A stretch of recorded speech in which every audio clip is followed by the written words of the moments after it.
Hi, I'm Rukmini Iyer. I'm a food stylist and the author of the Roasting Tin series. Welcome to my kitchen.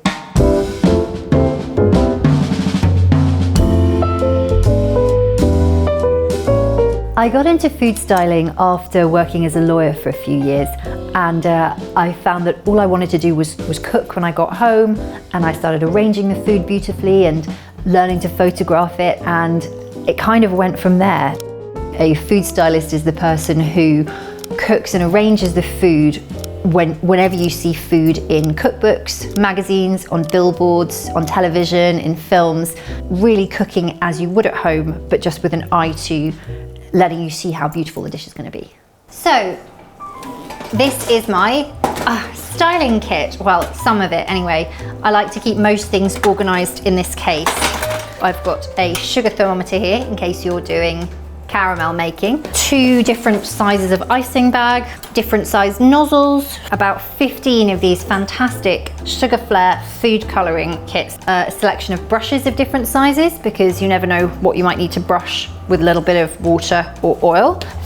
Hobby knife scalpels, which are really helpful if you're going to score the crackling really beautifully. If you are on quite a technical packaging shoot, you might need to sort of, maybe stick a box together. Super glue is very useful for that. Cutters of all different sizes. It's just so pleasing that you can make things really small or any size. Just very, very pleasing. People often have a misconception about food stylists that we just fake everything and all the food's covered in varnish and it's completely inedible. And that comes back from the days of film photography when you would have all the food under hot lights.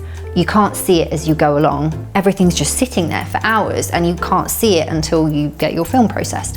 Whereas now, I'd say it's much more, throw it all together, it's really fresh, take the picture, it looks really fresh and delicious because it is, not because it's been faked. Like at the most, you've just, if you've got some pomegranate seeds, you just want to make sure they're on top and not sunk to the bottom of a salad. You're not misrepresenting, I think you're just trying to show it in its best light. I think the main thing to watch out for when you're taking a photograph of your own food is try to remember to do it in natural light, if at all possible. I know that's going to be difficult if you're out having dinner. If I take a picture of food back there in the kitchen under those kitchen lights, it's never going to look as good as if I take it right next to the window and turn off the lights inside and get daylight, because to light something well with lights requires a lot of skill, and it's certainly more than you have just in your kitchen. So the best thing is to get your plate out, take it to your nearest window or outside if you need to. People often ask how I got the idea for the Roasting Tin books, and the answer is actually from working as a food stylist. So because I was on my feet all day working as a stylist, I'd come home, want something fresh to eat, but I'd be far too tired to sort of stand and do more stirring. I would end up just spending 5 minutes chopping things up, putting them in a tin, putting them in the oven, and then sitting down, sometimes with my feet in a bucket of hot water, just because your feet really hurt when you're standing all day. When you're styling, especially for editorial, you get so many influences because you're cooking, like Thai food one day, Vietnamese the other, a sort of interesting mixture of styles from different cookbook authors as well as different recipe writers.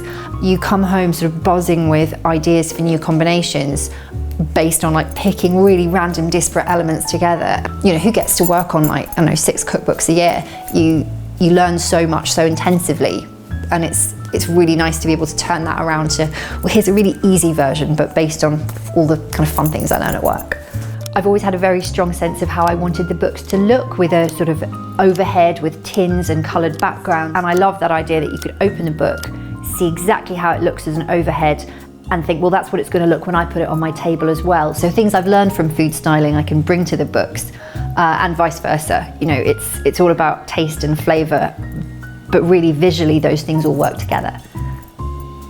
Thanks for watching. For more videos like this, hit subscribe this way on the Penguin video channel.